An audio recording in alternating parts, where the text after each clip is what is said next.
जय हिंद दोस्तों। आप सभी का स्वागत है आपके अपने YouTube चैनल वेदांश एकेडमी में। दोस्तों 2024 का अंतिम पड़ाव में और 2025 का स्वागत करने के लिए हम लोगों ने एक टीम बनाया है अपने दोस्तों का, ग्रुप्स का। यहाँ कोई टीचर नहीं है दोस्तों, क्योंकि टीचर कहाँ कोई बन पाता है भाई। टीचर तो अंबेडकर साहब हैं, टीचर तो ज्योतिबा फूले साहब थे। तो हम लोग टीचर नहीं है, दोस्तों का एक ग्रुप है। और वो सारे ग्रुप हम लोग मिल करके एक ऐसा माहौल क्रिएट करना चाह रहे हैं कि सभी लोग मिल करके एक साथ कुछ अच्छा कर पाएँ। तो यही इनिशिएटिव स्टार्ट कर रहे हैं। आशा और उम्मीद है कि आप पूरा सहयोग और मदद कीजिएगा। आपको मिलवाते हैं हमारे जो टीचर टीम है और जिनकी वजह से ये सारा सिस्टम हो पाया है। उनसे पहले हम लोग रूबरू होते हैं। आइए देखिए दोस्तों, ये हैं हमारे परम आदरणीय, जिनके प्रोत्साहन और सहयोग से ये सारा काम हो रखा है। सुयश कुमार ज्योति इनका नाम है। और मैं इनके बारे में क्या ही बताऊं। इनका जो अनुभव रहा है समाज के सबसे निचले तबके के लोगों को मुख्य धारा में जोड़ने का, और वो भी शिक्षा के माध्यम से, वो बड़ा ही अतुलनीय रहा है। तो इन्हीं के सहयोग से ये सारा काम हो रखा है। इनका नाम है सुयश कुमार ज्योति। ठीक है, तो हम लोग मिलते हैं हमारे टीम में। देखिए टीम में क्या क्या है। आपको मिलेगा क्या, एक दोस्तों का ग्रुप मिलेगा, सारे दोस्त हैं और सभी मिल करके हम लोग क्या करेंगे। कॉम्पिटिटिव एग्जाम वन डे का चाहे कुछ भी हो, एसएससी हो, रेलवे हो, बैंकिंग हो, आईबीपीएस में मतलब हो, आईआईएसबीआई पीओ हो, जो भी एग्जाम, बिहार एसएससी हो, बीपीएससी टीआरई हो, सारा का काम यहाँ पे हम लोग मिल करके पढ़ने का काम करेंगे। देखिए पहला फोटो आपको दिख रहा होगा, ये साहब हैं। इनका नाम है राजीव जी, है ना। सर नहीं बोल रहे हैं क्योंकि सर का कोई यहाँ पे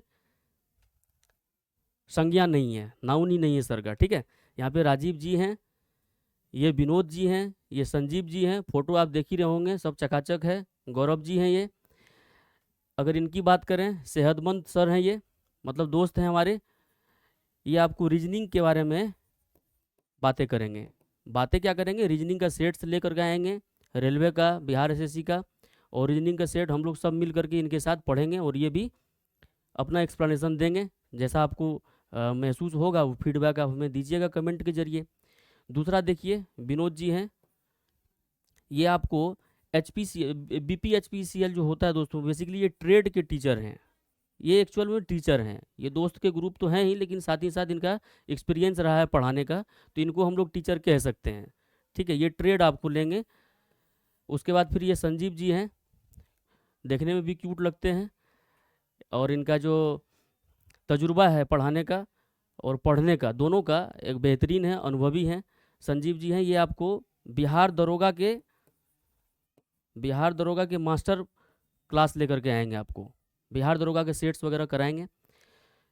इनसे आप मुखातिब होइएगा सेट्स के जरिए, जीके जीएस हो, साइंस हो, कुछ भी हो। और ये हैं गौरव जी, ये आपको साइंस में बायो, केमिस्ट्री और फिजिक्स तीनों लेकर के आपके साथ आएंगे। दूसरा स्लाइड देखिए, हमारे पास और भी हैं। यहाँ पे आपको दिख रही होंगी सुप्रिया मैम है। इनका भी एक अच्छा बैकग्राउंड रहा है। ये अपने छात्र जीवन में बहुत अच्छी स्टूडेंट भी रही हैं और साथ ही साथ अभी ये टीचिंग लाइन में भी बहुत बढ़िया इनका इन्फ्लुएंस रहा है। खास करके कम्युनिकेशन स्किल बहुत बढ़िया है। ये आपके साथ आएंगी बायो को लेकर के, बायो लाएंगी। और इनका एक विशेषज्ञता है डाइट और नरिशमेंट में, डाइट प्लस नरिशमेंट। अब ये क्या होता है यही बताएंगे, हमको भी पता नहीं क्या होता है। इनकी विशेषज्ञता है, ये अब लेकर के आएंगे तो हो सकता है हम सभी के लिए एक फ़ायदेमंद हो।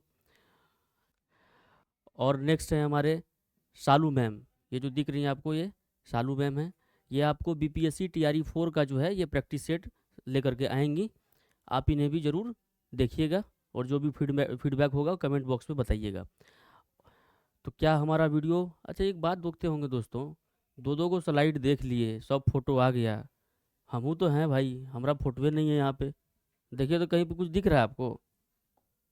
यहाँ देखिए सब चश्मा उश्मा लगा करके सब है, हम नहीं हैं। कोई बात नहीं, हम सामने हम खड़े हैं ना भाई, है ना। सबका नाम भी लिखा, मेरा नाम भी पता नहीं है, तो धीरे धीरे पता चल जाएगा। उसके लिए कोई टेंशन की बात नहीं है। ठीक है, देखिए ज़रा, अब बढ़ते हैं अगला आज के प्रश्न की। अब आए हैं तो खाली हाथ थोड़ी जाएंगे, कुछ ना कुछ तो करके जाएंगे। अब कुछ ना कुछ क्या करेंगे आप ही बताइए। साथ ही साथ बड़ा आसान आसान सवाल लेकर आए हैं आपके सामने में, आप उसका आंसर भी दीजिएगा, और जो बातें हम लोग करेंगे आप मदद भी कीजिएगा उसमें। सब्सक्राइब तो कर ही दीजिएगा। लिंक में दे रखे हैं टेलीग्राम का चैनल, मतलब लिंक मैंने क्या मतलब नीचे दे रखे हैं डिस्क्रिप्शन में टेलीग्राम का चैनल लिंक, आप उसे जाकर के ज़रूर ज्वाइन कीजिए, ताकि आपको जो भी अपडेट आए एग्ज़ाम से रिलेटेड या यहाँ पे जो भी डिस्कस होगा उसका आपको पीडीएफ वगैरह चाहिए तो वो वहाँ पे आपको मिल जाएगा, उसका टेंशन की बात नहीं है ना। डिस्क्रिप्शन में लिंक दिया हुआ है, टेलीग्राम ज़रूर से ज़रूर ज्वाइन कीजिए और चैनल को सब्सक्राइब कीजिए। बढ़ेंगे प्रश्न की ओर, थोड़ा देख लेते हैं, फिलॉसफी भी झाड़ लेते हैं, ज़रूरी है, मार्केट में आजकल यही सब चल रहा है। देखिए यहाँ लिखा हुआ है कि खोल दो पंख मेरे कहता है परिंदा, अभी तो और उड़ान बाकी है, ज़मीन नहीं है मंजिल मेरी, अभी तो पूरा आसमान बाकी है ना। पंख पंख पंख को चैलेंज दे रहा है। अब कोई चिड़िया चुनमुन देख लेगा इसको, सुन लेगा इसको, तो फालतू को लताड़ेगा हम लोगों को, गिरे बकलोलवा, बिना पंखे का हम उड़ रहे हैं, हमारा बहुत जो है क्या हो रहा है, हैं? कोई बात नहीं भाई साहब, आइए प्रश्न की ओर। देखिए आज का पहला प्रश्न है भाई, कमेंट बॉक्स में आप आंसर बताते जाइएगा। कमेंट बॉक्स में आपका क्या आना चाहिए, जो पूछूंगा वो आप बताइएगा कमेंट बॉक्स में, ठीक है। चलिए कोनो बात नहीं। आज का पहला प्रश्न है दोस्तों कि मुगलकालीन इतिहास में किसको शासक निर्माता के रूप में जाना जाता था। मुगलकालीन इतिहास में किसको शासक निर्माता के रूप में जाना जाता है, किसको शासक निर्माता के रूप में जाना जाता है, तो आप हमें बताइए किसको शासक निर्माता के रूप में जाना जाता है। तो इसका सही उत्तर क्या हो जाएगा, ऑप्शन नंबर बी आपका सैयद बंधु आपका क्या होगा, सही उत्तर हो जाएगा। सैयद बंधु की देखिएगा दोस्तों, तो ये दो भाई थे, है ना। एक है सैयद हुसैन, यहाँ पे लिखता हूँ, ठीक है। देखिए सैयद बंधु की अगर बात करें,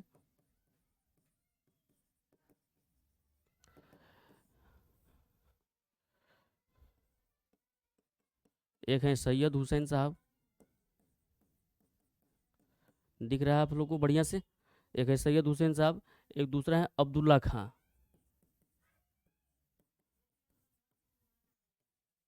अब्दुल्ला खां।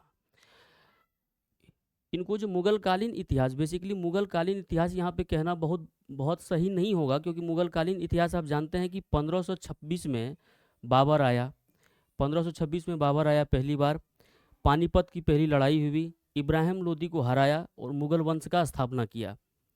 बाबर आया कब, 1526 में, याद रखिए बाबर आया कब, 1526 में, पानीपत की पहली लड़ाई हुई, ये आप जानते होंगे।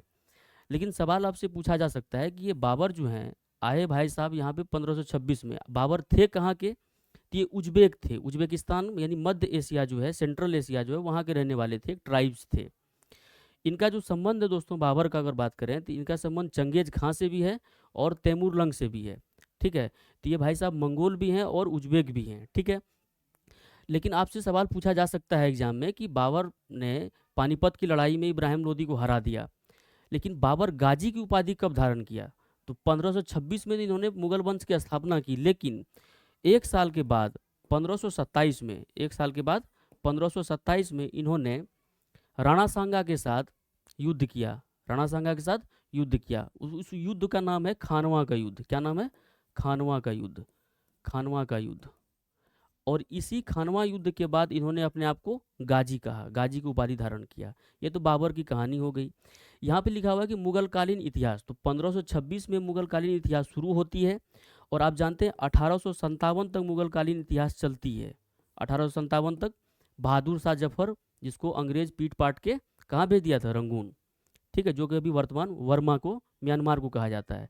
तो ये टाइम पीरियड जो है मुगलकालीन इतिहास का है। लेकिन अब बताइए 1526 से शुरू हुआ, 1857 तक चला है, इस बीच में हुआ क्या है कि कुछ एक राजा हुए जो अपने आप को क्या समझ गए कि हमारा तो विरासत है भारत, है ना। तो आप ये समझिए कि बाबर, बाबर, हुमायूं, अकबर, जहांगीर, शाहजहां, यहाँ औरंगजेब, यहाँ तक तो मुगल बादशाह पूरा चरम उत्कर्ष उत्कर्ष पे था, मतलब उनकी अच्छी खासी चल रही थी, काम अपनी बन रही थी। जैसे ही 1707 ईस्वी में, जैसे ही 1707 ईस्वी में औरंगजेब का मृत्यु होता है, ध्यान से सुनिएगा।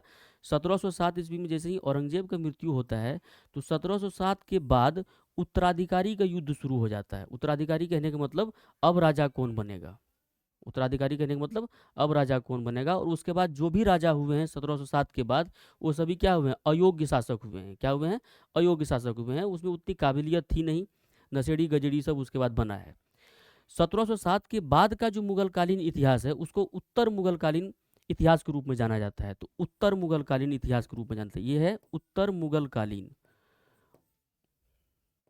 उत्तर मुगलकालीन इतिहास के बारे में। तो 1707 से लेकर के ये जो आपको दिख रहा है 1857, ये जो टाइम पीरियड है ये क्या है, उत्तर मुगलकालीन। तो हम डिवाइड कर सकते हैं क्या कि 1526 से लेकर के 1707 तक, देखिए 1526 से लेकर के 1707 तक ये हो गया मुगलकालीन, यहाँ हो गया मुगलकालीन। और 1707 से 1857 तक हो गया उत्तर मुगलकालीन। मतलब औरंगजेब भाई साहब का मृत्यु हुआ और टाइम पीरियड को दो भाग में बांट दिया। समझ रहे हैं कितना खतरनाक था औरंगजेब। हाँ भाई साहब खतरनाक तो था। तो सैयद बंधु को ही यहाँ पे उत्तर होना चाहिए, लेकिन नहीं दिया हुआ है तो कोई बात नहीं। उत्तर मुगलकालीन इतिहास में इसको शासक निर्माता के रूप में जाना जाता था। ऐसा इसीलिए भाई साहब क्योंकि 1707 के बाद जो है इन्होंने खेल करना शुरू कर दिया। कौन, सैयद बंधु ने क्या क्या खेल किया, तो अपने मर्जी से शासक बना देता था और अपने मर्जी से उस शासक को हटा देता था। ठीक है, जैसे एग्जाम्पल के लिए आप देखे होंगे, जैसे एग्जाम्पल के लिए आप समझें कि 1719 में क्या हुआ, बताते हैं आपको कि इसको हम क्यों शासक निर्माता के रूप में इसको हम लोग याद करें या जानें, है ना। 1719 में क्या हुआ दोस्तों, 1719 में इन्होंने, सैयद बंधु ने क्या किया 1719 में, तो मराठा के जो पेशवा थे बालाजी विश्वनाथ, इसकी सहायता लेकर के दिल्ली पे चढ़ाई किया। और चढ़ाई करने के बाद फारूक सियर को, किसको, फारूक सियर को, फारूक सियर को मारा, लड़ाई किया, अंधा करके इसको भगा दिया। फारूक सियर को इसको मार करके क्या किया, अंधा करके भगा दिया। ठीक है, मतलब बनाया भी था फारूक सियर को इन्हीं ने, कौन, सैयद बंधु ने ही। और अंधा करके इसको शासन गद्दी पर से हटाया भी किसने, सैयद बंधु ने ही।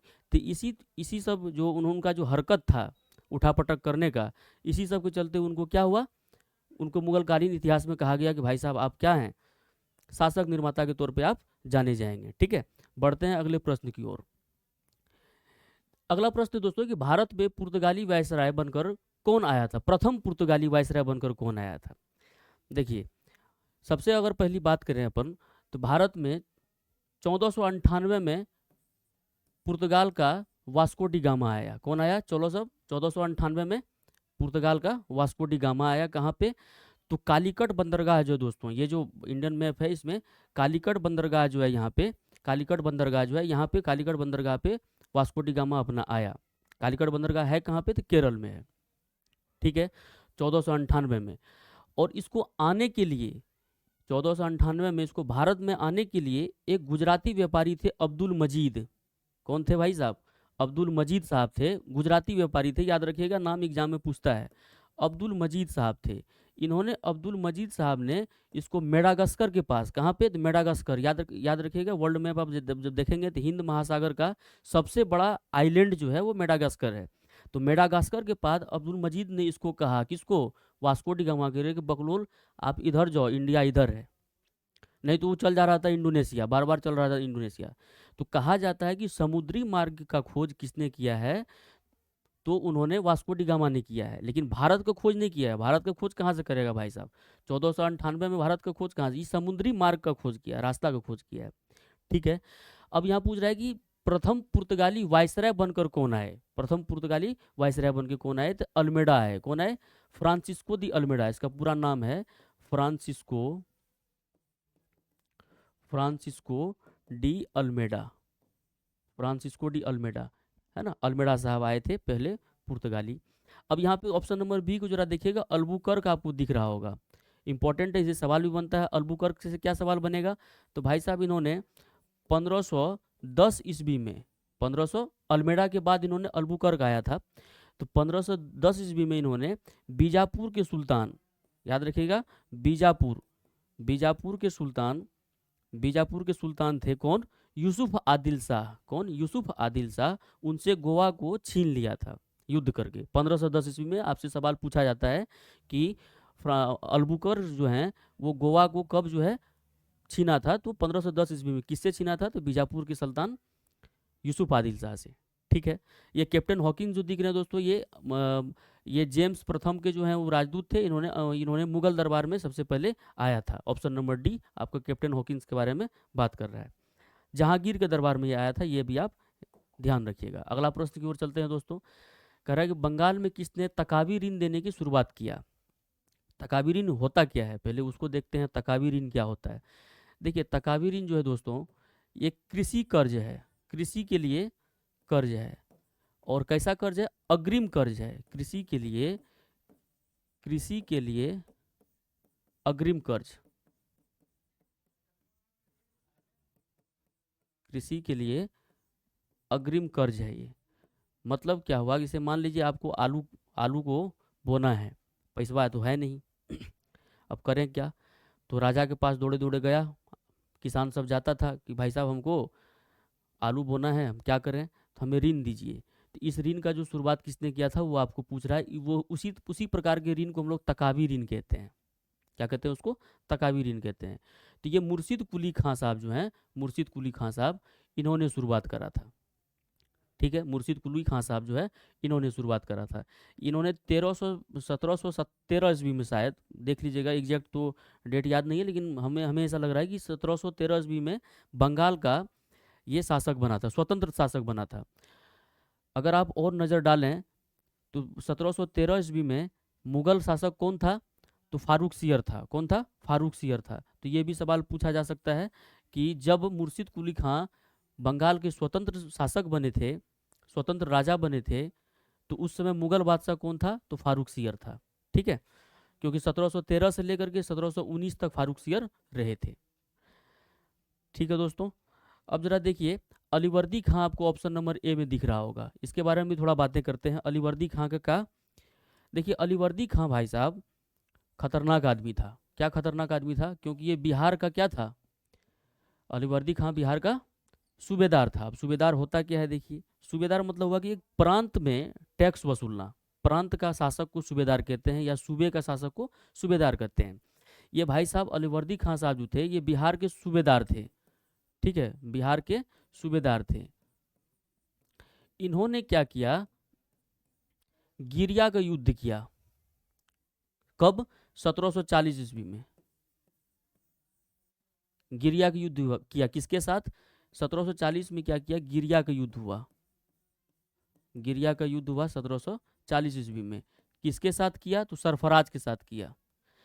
तो सवाल बन सकता है कि गिरिया का युद्ध कब हुआ? तो 1740 में हुआ। किसके किसके बीच में हुआ? तो अलीवर्दी खां और सरफराज के बीच में हुआ। ठीक है। और ये जो है भाई साहब, जो पहले बिहार के सूबेदार थे, पहले बिहार के सूबेदार थे, और ये बन गए क्या? बाद में शासक बन गए बंगाल के। बंगाल का ही प्रांत था बिहार, उड़ीसा। और ख़ास बात ये है दोस्तों कि जब ये बंगाल के शासक बने ना, उस समय बंगाल को स्वर्ग कहा जाने लगा। ऐसा क्यों? क्योंकि भाई साहब ये जब शासक बने तो मुगल बादशाह को टैक्स देना बंद कर दिए। बोले हम 1 रुपया नहीं देंगे, जो भी हमारा टैक्स आया हम अपना डेवलपमेंट और ग्रोथ के लिए, विकास और वृद्धि के लिए अपने अपने प्रांत में, यानी अपने जो साम्राज्य है उसको अच्छा सुदृढ़ करने के लिए हम लगाएंगे, हम टैक्स तुमको नहीं देंगे। तो टैक्स देना बंद कर दिया। तो इसको मुर्शिद कुली खां के समय में बंगाल को स्वर्ग कहा जाने लगा था। सरफराज हो गया। सिराजुद्दौला के समय में दोस्तों क्या हुआ था? सिराजुद्दौला के समय में क्या हुआ था? आप जानते होंगे कि 23 जून 1756 में, 23 जून 1756 में इन्होंने, इसके समय में हुआ था ब्लैक हॉल ट्रेजिडी। याद रखिएगा। तो ये सब सवाल तो आपको पता ही होगा, बहुत बार पूछा गया है ना। काल कोठरी की घटना। काल कोठरी घटना में इन्होंने क्या किया था कि 146 अंग्रेज को कूच दिया था पकड़ के। कैसे कूचा था? 146 अंग्रेज को पकड़ा, और तनी को जो रूमा होता है ना, जिसमें कबूतर उबूतर को रखते हैं, उतना बड़ा साइज के रूम में घुसा दिया। 146 को पकड़ के दाम एकदम चाँप रहा है। अब 146, अब जानते हैं दूसरा दिन जब गेटवा खोला ना, तो 146 में से 23 को जिंदा था। 123 को निपटा दिया रातें रात। अब सोचिए कितना बड़ा, कितना छोटा रूम होगा, उसमें 146 को घुसाया, जिसमें 23 बचा, तो 123 खत्म हो गया। और ये सभी इसके जो रचयिता है ना वो हॉलवेल हैं, जेड हॉलवेल के अनुसार ऐसा कहा गया है। जेड हॉलवेल हैं, एक एग्जाम में आता है, ध्यान रखिएगा, जेड हॉलवेल, ठीक है। जेड हॉलवेल थे, अंग्रेज थे, अधिकारी थे। इन्होंने ये लिखा है कि भाई साहब कि सिराजुद्दौला इतना खतरनाक आदमी है भैया, ये तो अंग्रेज का नाक में दम कर रखा है। कैसे? तो तनी को रूम में 146 को घुसा दिया और दूसरा दिन देखते हैं 23 को जिंदा है, 123 को खत्म निपटा दिया, है ना। तो खतरनाक है। यानी पूछा जा सकता है कि ब्लैक हॉल ट्रेजिडी या काल कोठरी की घटना किसके समय में हुआ था? तो सिराजुद्दौला के समय में हुआ था, ठीक है। बढ़े अगले प्रश्न की ओर, चलिए बढ़ते हैं। देखिए मैकाल पठार कहाँ स्थित है, आपको बताना है कि मैकाल पठार कहाँ स्थित है। सबसे पहली बात तो देखिए मैकाल पठार जो है ये 2 स्टेट में फैला हुआ है, 2 स्टेट में फैला हुआ है। कहाँ कहाँ फैला हुआ है? तो मध्य प्रदेश में भी इसका पार्ट देखने को मिलता है और छत्तीसगढ़ में भी देखने को मिलता है, ठीक है। दोनों जगह देखने को मिलता है। अगर छत्तीसगढ़ ऑप्शन में ना रहे तो आप मध्य प्रदेश को क्या कीजिएगा? सही मानिएगा। लेकिन अगर दोनों ऑप्शन में रहे, जैसे यहाँ पे दिख रहा है आपको, मध्य प्रदेश भी दिख रहा है और छत्तीसगढ़ भी दिख रहा है, तो ऑप्शन छत्तीसगढ़ होगा, क्योंकि मैकाल पठार का ज़्यादातर हिस्सा जो है वो छत्तीसगढ़ में है, ठीक है। अगर आपसे पूछे कि मैकाल पठार की सर्वोच्च चोटी क्या, क्योंकि मैकाल पर्वत भी है, एक मैकाल पर्वत है, मैकाल पर्वत भी है, यही 2 राज्य में फैला हुआ है बॉर्डर पे। इसका अगर सर्वोच्च यानी पीक पूछ ले कि इसका सर्वोच्च चोटी जो है उसका वो क्या है, तो आप कहेंगे क्या है वो? अमरकंटक है। क्या है? अमरकंटक। यहीं से क्या निकलती है? नर्मदा रिवर निकलती है, सोन नदी जो है यहीं से निकलती है अमरकंटक में। और नर्मदा रिवर आप जानते हैं पश्चिम की ओर बहने वाली नदी है, जो कि डेल्टा नहीं बनाती है, एस्चुरी बनाती है, ठीक है। और पश्चिम की ओर बहने वाली नदी है जो कि अमरकंटक का जो चोटी है अमरकंटक से निकलती है, वो कौन? नर्मदा रिवर। क्लियर है। छोटा नागपुर का पठार अगर आपसे पूछे तो छोटा नागपुर का पठार आप जानती होंगे, झारखंड में है। अगले प्रश्न की ओर आते हैं भाई साहब। देखिए कांगड़ा घाटी कहाँ स्थित है? कांगड़ा घाटी दोस्तों हिमाचल प्रदेश में स्थित है। ऑप्शन नंबर सी आपका क्या होगा? बिल्कुल सही हो जाएगा। अगर आपसे पूछे कि कांगड़ा घाटी के अलावा और क्या क्या है, तो पांगी घाटी, पांगी घाटी भी कहाँ है? हिमाचल प्रदेश में है, ठीक है। चंबा घाटी अगर पूछ दे आपको कहाँ है, तो चंबा घाटी भी कहाँ है? वो हिमाचल प्रदेश में है। आपको पार्वती घाटी अगर पूछ दे कहाँ है, तो पार्वती घाटी भी कहाँ है? हिमाचल प्रदेश में। ये सब आपको ध्यान रखना है। अगर आपसे पूछे कि नुब्रा घाटी कहाँ है, बहुत बार सवाल पूछा है दोस्तों, मजाक में मत लीजिएगा इसको। देखिए हम टेक्निकल आदमी नहीं हैं, तो ये हमको खूब जो है नाच निखाता है। सीख लेंगे ना जिस दिन, उस दिन तोड़ देंगे इसको। कोई बात नहीं, टेंशन नहीं लीजिए, आदमी करते करते सीखता है कि नहीं। नुब्रा घाटी लिखिएगा, नुब्रा, नुब्रा घाटी। नुब्रा घाटी कहाँ है भाई? नुब्रा घाटी लद्दाख में है। अगर पूछे सुरू घाटी कहाँ है भाई साहब, सुरू घाटी, तो सुरू घाटी आपका उत्तराखंड में है। कहीं फूलों की घाटी कहाँ है, तो उत्तराखंड में है। फूलों की घाटी कहाँ है? ये सब एग्जाम में आता है भैया, इसको आप स्टैटिक जीके के रूप में पढ़ते रहिए, मज़ा आ जाएगा आपको, ठीक है। चैनल को सब्सक्राइब नहीं किए हैं अभी तक, यही दोस्ती है ना, कोई बात नहीं, मत कीजिए, करना पड़ेगा, कर दीजिए भाई साहब। अरे कोनो पैसा थोड़ी ना खर्चा हो रहा है, नहीं ना हो रहा भाई, कीजिए कीजिए जल्दी जल्दी, और लोगों से भी करवाइए, मज़ा आएगा तब। देखिए विश्व का कौन सा देश सबसे बड़े दोहरे भू आवेष्टित हैं? देखिए ध्यान से पढ़िएगा, सवाल बड़ा टेक्निकल है। यहाँ पूछ रहा है कि विश्व का कौन सा देश सबसे बड़े दोहरे, यहाँ पूछ रहा है दोहरे, दोहरे दोहरे पर ध्यान दीजिए। यहाँ क्या पूछ रहा है? दोहरे। अगर सिर्फ पूछता ऐसे कि विश्व का कौन सा देश सबसे बड़ा भू आवेष्टित है, दोहरा अगर नहीं होता, तो आप 100% सही मार के आते। क्या मारते आप? तब मारते आप कजाकिस्तान। दोहरे का मतलब, सबसे पहले तो भू आवेष्टित का मतलब क्या हुआ कि जैसे मान लीजिए ये हमारा कोई देश है, ठीक है, लफंदर नियन लग रहा है, पाकिस्तानी इसका नाम रखते हैं, मान लीजिए पाकिस्तान देश है ये। 420 देश है दोस्तों, जानबे करते हैं आप, पाकिस्तान है, सपोज करते हैं, हालांकि पाकिस्तान ऐसा नहीं हो सकता है, भू आवेष्टित वो नहीं है, लेकिन मान लीजिए, चलिए नहीं मानेंगे, टेक्निकली गलत हो जाएगा, नहीं मानते हैं, ठीक है ना। मंगोलिया मान लेते हैं, लीजिए मंगोलिया, मंगोलिया चीन के जस्ट ऊपर देखिएगा वर्ल्ड मैप पे आपको मंगोलिया दिखाई देगा। तो मंगोलिया देश है, सपोज कर लिए, इसके आसपास में, इसके आसपास में अगर कहीं समुंदर नहीं है, मतलब वो लैंड लॉक्ड है, समुंदर नहीं है इसका मतलब वो लैंड लॉक्ड है, और लैंड लॉक्ड को ही क्या बोलते हैं? भू आवेष्टित। ऐसा दुनिया में केवल 24 देश है। कितने देश है दोस्तों? 24 टोटल देश हैं दुनिया में जो कि लैंड लॉक है, मतलब जिसका बाउंड्री जो है ना वो वाटर से शेयर नहीं करता, सी या ओशियन से शेयर नहीं करता। अगर पूछता कि विश्व का कौन सा देश सबसे बड़े भू आवेष्टित है, तो हमारा कजाकिस्तान आंसर होता। क्या होता हमारा? कजाकिस्तान आंसर होता, हमारा कजाकिस्तान आंसर होता। लेकिन यहाँ पूछा है कि दोहरे भूअवस्थित, मतलब दोहरे का मतलब क्या हुआ कि मान लीजिए एक ए, क्या मान लीजिए भाई साहब, मान लीजिए ए कोई देश है, ए कोई देश है और इस देश का बाउंड्री जो है लैंडलॉक्ड है, मतलब ऐसे देश से है, मतलब कहने का मतलब ए कोई देश है जिसका बाउंड्री शेयर जो है समुद्र से नहीं हो रहा है। और जब मान लीजिए कि इसके आसपास कुछ ऐसे देश हैं, कुछ ऐसे देश हैं जो खुद लैंडलॉक है, मान लीजिए ये एक है, ये दो है, ये तीन है, ये चार है, ये पाँच है, छः और सात और आठ, आठ ऐसे देश हैं जो खुद लैंडलॉक हैं। एक तो पहले ए था लैंडलॉक, इसका शेयर किसी समुद्र से नहीं मिल रहा है। दूसरे ये जिस देश से ये बाउंड्री शेयर कर रहा है वो देश खुद लैंडलॉक है, तो इसको बोलते हैं क्या, दोहरे लैंडलॉक। समझ में आ गया होगा। ऐसा दुनिया में दो ही देश हैं दोस्तों, ऐसा दुनिया में क्या है, दो ही देश है। कौन कौन है, तो एक है उज्बेकिस्तान, दूसरा लिचेस्टीन। उज्बेकिस्तान सेंट्रल एशिया का देश है और लिचेस्टीन यूरोप का देश है, यूरोप एशिया मतलब यूरोप कॉन्टिनेंट का। तो लिचेस्टीन छोटा होगा, उज्बेकिस्तान बड़ा होगा, तो आपका करेक्ट आंसर जो है बेसिकली यहाँ का क्या बनेगा, ऑप्शन नंबर सी। एक सवाल और पूछता है ऑप्शन नंबर डी जो आपको दिख रहा है, लाओस।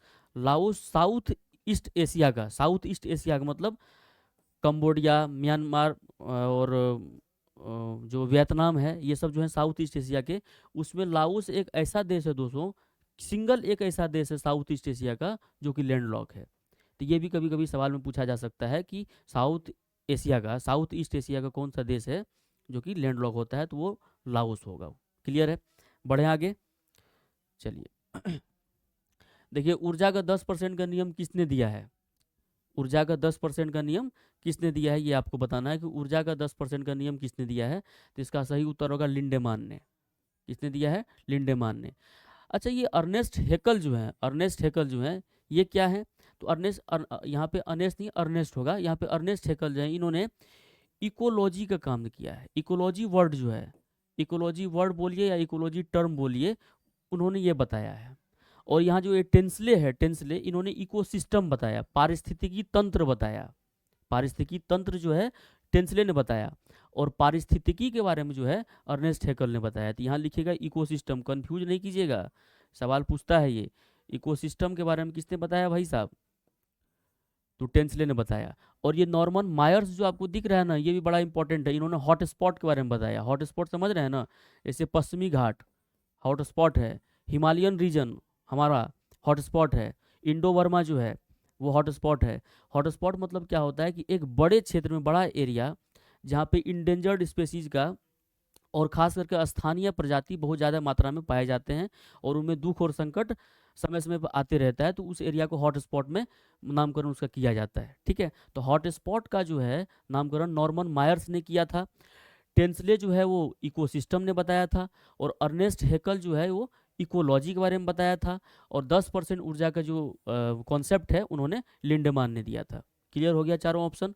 पढ़ते हैं अगले प्रश्न की ओर। ठीक है दोस्तों, एक और बात बताना चाहते हैं आपसे, अगर आपकी कोई भी राय, प्रतिक्रिया, अभिक्रिया, अभी तो स्टार्टिंग हमारा तो पहला वीडियो है, आज धीरे धीरे आपको और भी अच्छा अच्छा कंटेंट देखने को मिलेगा। ये आसान कंटेंट है, टेंशन नहीं लीजिए, है ना। बढ़िया बढ़िया चीज़ आपको देखने को, एनटीपीसी का हम लोग सीरीज चलाएंगे, ग्रुप डी का भी जो है वैकेंसी आया है, बहुत कम वैकेंसी है, उस पर भी बातें करेंगे, उसका भी हम लोग क्या करेंगे, प्रैक्टिस सेट वगैरह लेते आएंगे। तो आपकी जो भी राय, प्रतिक्रिया, अभिक्रिया जो भी हो, और कोई भी केमिकल रिएक्शन आपके अंदर हो रहा हो और आप चाह रहे हैं कि वो हम दिल के बाहर निकले, तो आपके लिए ओपन प्लेटफॉर्म है, कोई रोक टोक नहीं है, जाइए कमेंट बॉक्स में आप अपना भड़ास निकाल दीजिए। ठीक है, देखिए 8वें नंबर प्रश्न में आइए कि कृषि को उद्योग का दर्जा देने वाला प्रथम राज्य कौन है। कृषि को उद्योग का दर्जा देने वाला प्रथम राज्य भाई साहब महाराष्ट्र है। पंजाब आप सोच रहे होंगे, लेकिन आंसर पंजाब नहीं होगा। अच्छा क्वेश्चन है ये दोस्तों, ये है ना, स्टैटिक का बढ़िया प्रश्न है कि पंजाब, क्योंकि कृषि से ज़्यादा कमा कौन रहा है, पंजाब खूब कमाता है। बिहार यूपी का आदमी जो है भर भर के ट्रेन जो है पैसेंजर ट्रेन खोल रखा है, जाता है आदमी। तो पंजाब जो है कृषि को उद्योग का दर्जा नहीं दिया है, महाराष्ट्र दिया है। ऑप्शन नंबर डी आपका यहाँ पे करेक्ट आंसर हो जाएगा। बढ़ते हैं अगले प्रश्न की ओर। देखिए प्लान्ड इकोनॉमी फॉर इंडिया के लेखक कौन है, बहुत बार सवाल आया है दोस्तों ये। ठीक है, आप इसको प्रीवियस ईयर में कहीं ना कहीं देखे ही होंगे। प्लान्ड इकोनॉमी को जो है आपको बताना है, प्लान्ड इकोनॉमी का जो है लेखक कौन है वो बताना है। सबसे पहले एक बात बताइए, प्लान्ड इकोनॉमी का जो प्रकाशन है दोस्तों, ये आपको याद रखना है, कभी ये पूछा गया है प्रश्न। आप अगर घटना चक्र लगाते होंगे तो आपको प्रीवियस ईयर में ये दिखेगा कि प्लान्ड इकोनॉमी का प्रकाशन जो है दोस्तों 1934 में हुआ है। कब हुआ है? 1934 में। और इसमें खास बात क्या था कि भारत का ग्रोथ और डेवलपमेंट के लिए, भारत का विकास के लिए, खास बात यह है कि भारत का या भारत की विकास के लिए, भारत की विकास के लिए 10 वर्षीय कार्यक्रम प्रस्तुत किया गया था। तो सवाल अगर बढ़िया करेगा तो ये पूछ सकता है 10 वार्षिक या 10 वर्षीय कार्यक्रम प्रस्तुत किया गया था इसमें। किसमें? प्लान्ड इकोनॉमी फॉर इंडिया में। लिखा कौन था? विश्वेश्वरैया साहब लिखे थे, इंजीनियर थे भाई साहब ये, है ना। 1934 में प्रकाशन हुआ था।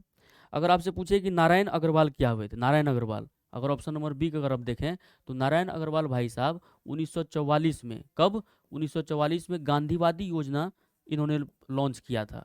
क्या किया था?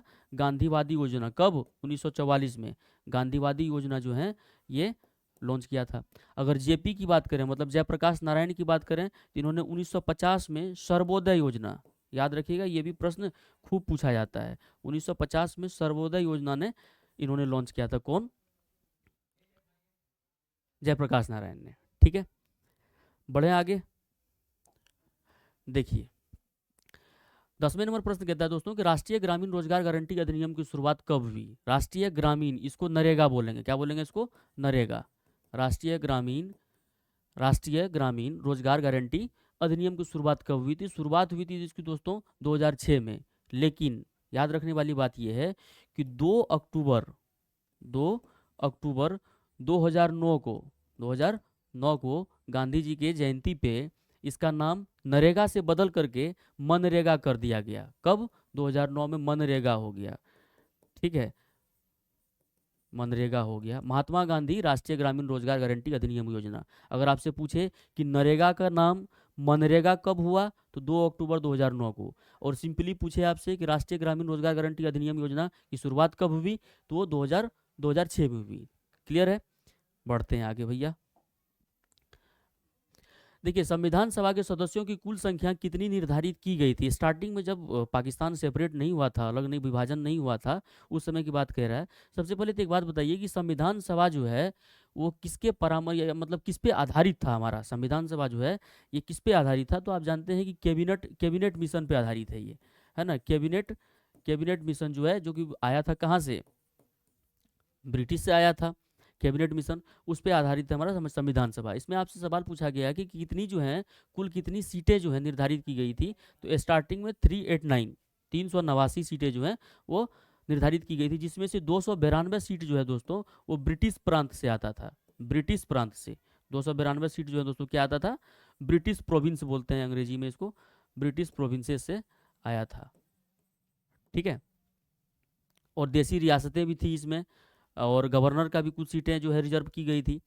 तो और उसके बाद अगर आपसे ये सवाल ये पूछा जाए दोस्तों, याद रखने के लिए याद रखिएगा कि संविधान सभा में ऐसा कौन सा देसी रियासत था जो कि भाग लेने से मना कर दिया? संविधान सभा में ऐसा कौन सा देसी रियासत था जिनका प्रेजेंटेशन यानी रिप्रेजेंटेटिव था ही नहीं, प्रतिनिधित्व था ही नहीं? तो वह हैदराबाद। क्या है? हैदराबाद। हैदराबाद। ठीक है, कभी कभी पूछ देता है सवाल कि हैदराबाद का स्थापना किसके द्वारा हुआ है? तो तुरानियों द्वारा हुआ है, याद रखिएगा। तुरानियों द्वारा हैदराबाद का स्थापना किया गया है। और अवध का जो है ईरानियों के द्वारा किया गया है। हालांकि बहुत रेयर पूछा गया है, 1-2 बार पूछा गया, तो आप इसको भी ध्यान में रखिएगा। ठीक है, बढ़ते हैं अगले प्रश्न की ओर दोस्तों। कह रहा है कि संविधान सभा की अंतिम बैठक कब हुई थी?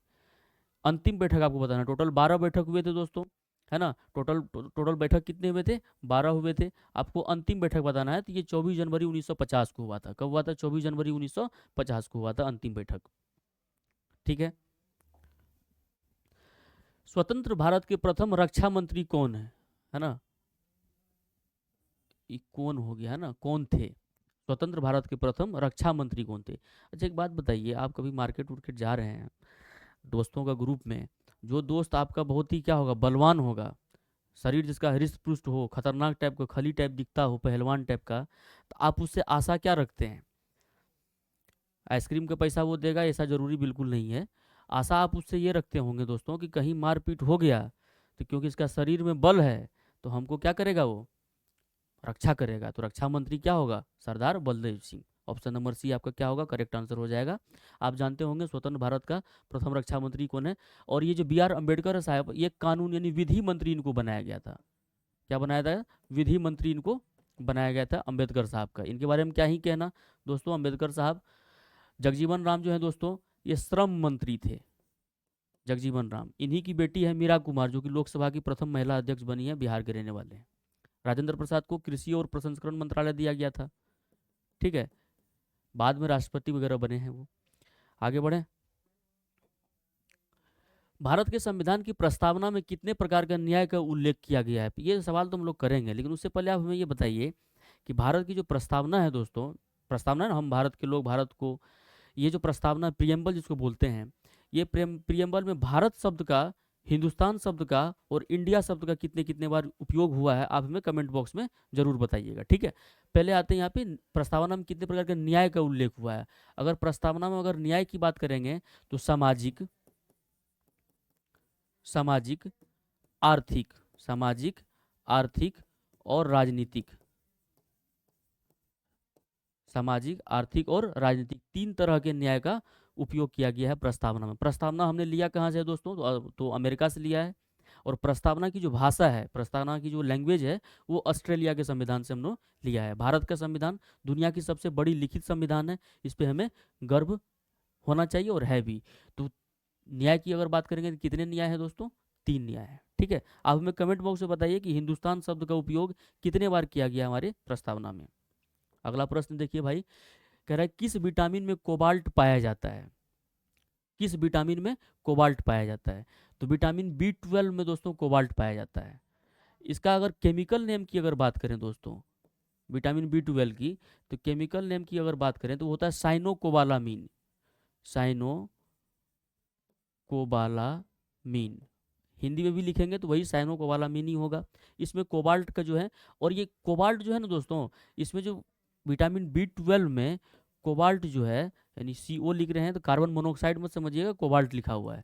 कोबाल्ट जो है ये माइक्रो एलिमेंट के तौर में यूज होता है। माइक्रो मैक्रो मैक्रो एलिमेंट मतलब बहुत कम अमाउंट में, ऐसा नहीं है कि भयानक ट्रक भर दिए, नहीं, छोटे अमाउंट, छोटे तत्व के रूप में जो है विटामिन B12 में कोबाल्ट का उपयोग होता है।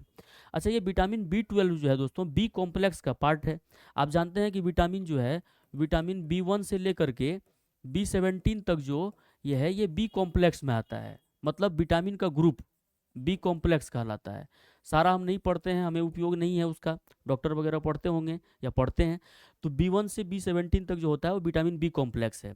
इसमें B12 एक ऐसा विटामिन है दोस्तों जो कि आपको नेचुरली जो प्राप्त होता है, वो होता है आपको एनिमल से। आप आप अंडा खाएं, मछली खाएं, या फिर मछली का जो तेल होता है दोस्तों वो खाएं, उसमें से आपको विटामिन B12 मिलेगा। चिकन खाएं और मटन खाएं, रेड मीट खाएं, वाइट मीट, जो भी खाना है सिर्फ एनिमल सोर्सेज से आपको प्राप्त होगा। अगर यहाँ विटामिन के की बात करें दोस्तों, विटामिन के जो है ये आपको हेल्प करता है किसमें, रक्त को स्रावित ना होने में मदद करता है। कौन, विटामिन के। मान लीजिए कहीं आपका स्किन कट गया, कहीं भी स्किन कट गया, तो स्किन कटने के बाद अगर रक्त यानी ब्लड जो है, ब्लड फ्लो जो है अगर नहीं रुके तो क्या होगा, है ना। इसके लिए एक बीमारी भी है, जो ब्लड फ्लो जो है नहीं रुकता है, उसको हीमोफेलिया कहते हैं, है ना। तो विटामिन के जो है दोस्तों ये आपको हेल्प करता है ब्लड को क्लॉट करने में। अगर आपसे पूछ दे क्वेश्चन एग्जाम में कि which vitamin helps in clotting of blood, blood को क्लॉट करने में कौन मदद करता है, तो विटामिन ए करता है, विटामिन के करता है, सॉरी, विटामिन के। यहाँ पे जो विटामिन B6 दे रहे हैं दोस्तों, ये बड़ा इंपॉर्टेंट है। सबसे पहली बात की, आरबीसी लेवल को ये बढ़ाता है। आरबीसी लेवल को क्या करता है, ये बढ़ाता है, आरबीसी लेवल को बढ़ाता है। और एक खास बात आपको बताएं, क्या खास बात, कि आप सोते हैं, ठंड का समय है, थोड़ा कुछ ज़्यादा ही सो जाते होंगे। सोने के बाद आपको सपना आता होगा, सपने में सपना आती होगी, और उसको जब आप सुबह रिवाइज करने की कोशिश करते होंगे, मतलब रात की सपने में आई हुई सपना को जब हकीकत में याद करते हैं, तो उस याद करने की जो प्रोसेस है, यानी याद जो दिलाने वाला काम है, वो विटामिन B6 का है। यानी विटामिन B6 हमें ड्रीम को याद करवाता है, यानी ये हमें सपना याद करने में मदद करता है। सपना को, सपना मतलब समझ रहे हैं ना क्या है, हाँ, सपना याद करवाने में मदद करता है विटामिन B6। विटामिन डी की बात करें दोस्तों, विटामिन डी के साथ खेला है, क्या खेला है जरा बात करते हैं इसको, आइए तो जरा देखिए। विटामिन डी जो है ना, लोग बोल देता है कि सनलाइट में बैठ जाओ आपको विटामिन डी मिल जाएगा। तो भाई जब सनलाइट में विटामिन डी है तो सनलाइट को सनलाइट क्यों कहते हैं? कह देते हैं कि आज विटामिन डी बहुत निकला है, आज कह देते हैं कि विटामिन डी आज निकला ही नहीं है, बादल छाया हुआ है। उसका रीज़न है हमारे स्किन के अंदर जो है दोस्तों, हमारे स्किन के अंदर, स्किन के जस्ट नीचे अंदर में एक 7 डिहाइड्रो एसी फैट होता है, 7 डिहाइड्रो कोलेस्ट्रोल होता है, 7 डिहाइड्रो कोलेस्ट्रोल।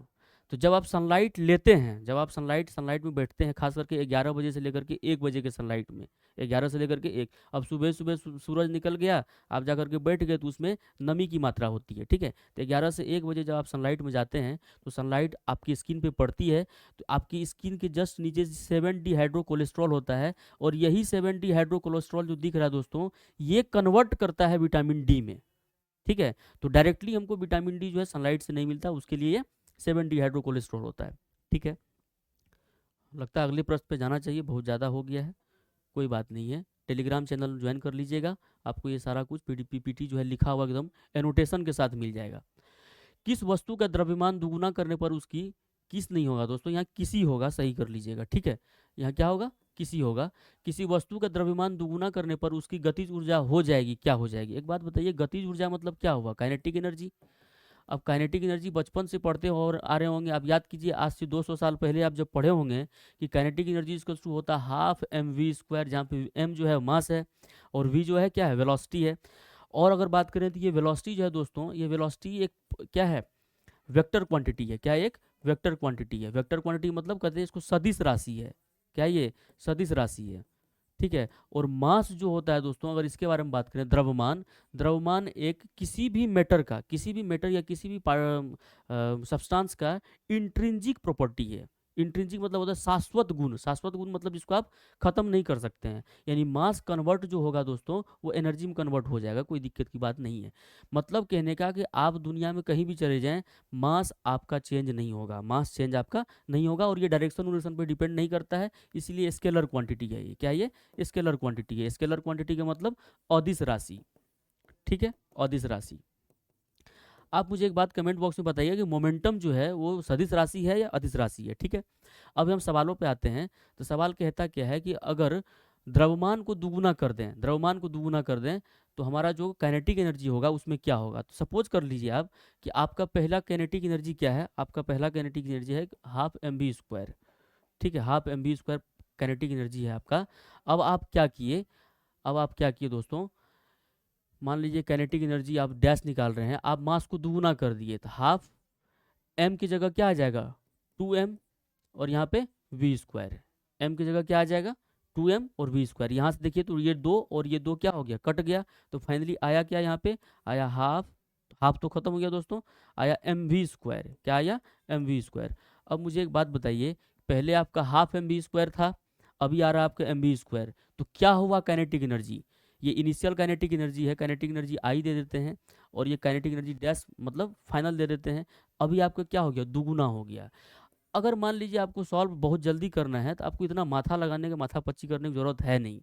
कैसे ज़रूरत नहीं है, आप इतना बात हमें बताइए कि काइनेटिक एनर्जी का फॉर्मूला क्या होता है, तो कहेंगे आप कि हाफ mv² होता है। अगर आपसे हम पूछें कि भाई एक बात बताना, ये काइनेटिक एनर्जी ये तो कांस्टेंट टर्म है, हाफ क्या है, कांस्टेंट है, तो हाफ को हटा दो, आप हाफ को क्या करो, हटा दो, ये चेंज होने वाला है नहीं। आप कहोगे कि काइनेटिक एनर्जी जो है ना दोस्तों, यहाँ से ये जो काइनेटिक एनर्जी है, ये काइनेटिक एनर्जी है, ये मास का डायरेक्टली प्रोपोर्शनल है। किसका डायरेक्टली प्रोपोर्शनल है, देख रहे हैं, मास का। मतलब मास बढ़ेगा तो काइनेटिक एनर्जी बढ़ेगी, मास घटेगा तो काइनेटिक एनर्जी घटेगी। यहाँ पे कह रहा है कि मास अगर दुगुना हो रहा है, द्रव्यमान दुगुना हो रहा है, तो काइनेटिक एनर्जी भी क्या होगा, दुगुना होगा। तो इतना ये कहानी, राम कहानी लिखने का कोई ज़रूरत था नहीं। और वेलोसिटी के स्क्वायर का दुगुना होता है, ये भी समझ लो। यहाँ पे काइनेटिक एनर्जी सिर्फ मास का डायरेक्टली प्रोपोर्शनल है। यहाँ पे काइनेटिक एनर्जी दोस्तों डायरेक्टली प्रोपोर्शनल है वेलोसिटी का भी, लेकिन वेलोसिटी के स्क्वायर का। मतलब अगर वेलोसिटी दुगुना होगा, अगर वेलोसिटी क्या होगा, अगर वेलोसिटी दुगुना होगा तो ये दुगुना नहीं, दो का स्क्वायर हो जाएगा काइनेटिक एनर्जी। अगर वेलोसिटी अगर दुगुना होगा तो काइनेटिक एनर्जी 4 गुना बढ़ जाएगा दोस्तों। काइनेटिक एनर्जी कितना बढ़ जाएगा, 4 टाइम्स हो जाएगा। यहाँ पर अगर मास 4 गुना बढ़ेगा तो काइनेटिक एनर्जी भी 4 गुना होगा। मास अगर 5 टाइम्स इंक्रीज होगा तो काइनेटिक एनर्जी भी 5 टाइम्स होगा। लेकिन वेलोसिटी के साथ क्योंकि अभी वी स्क्वायर का डायरेक्टली प्रोपोर्शनल है ना, फॉर्मूला में आपको दिख रहा है। क्लियर है, बढ़ते हैं आगे। देखिए भैया, कह रहा है किस ताप पे फ़ारेनहाइट और सेंटीग्रेड दोनों पैमाने का मान समान होता है। कभी न कभी आपको जीवन में बुखार फीवर वगैरह हुआ ही होगा। आप कमेंट बॉक्स में हमें ये बताइए कि आप जो थर्मामीटर लगाते हैं मुंहवा में या जहाँ भी लगाते हैं आप, तो थर्मामीटर में जो आपको टेम्परेचर दिखाता है कि आप डॉक्टर साहब को बोलते हैं अरे डॉक्टर साहब क्या बताएं 108 डिग्री बुखार हो गया है, उसके बाद नहीं बोलते हैं क्योंकि सबको पता ही नहीं होता है आज ज़्यादातर लोगों को कि 808 108 या 104 डिग्री सेंटीग्रेड में हुआ है कि फ़ारेनहाइट में हुआ है कि नीतीश कुमार में हुआ है। तो आप हमें ये बताइए कमेंट बॉक्स में कि जो आप जो थर्मामीटर क्लिनिकल थर्मामीटर यूज करते हैं फीवर मापने के लिए, वो आपको सेंटीग्रेड में बताता है या फिर फ़ारेनहाइट में बताता है। फिलहाल सवाल पे आएंगे तो इसका उत्तर क्या हो जाएगा, -40 डिग्री। इसका एक बेहतरीन आपको फॉर्मूला मैं बताता हूँ।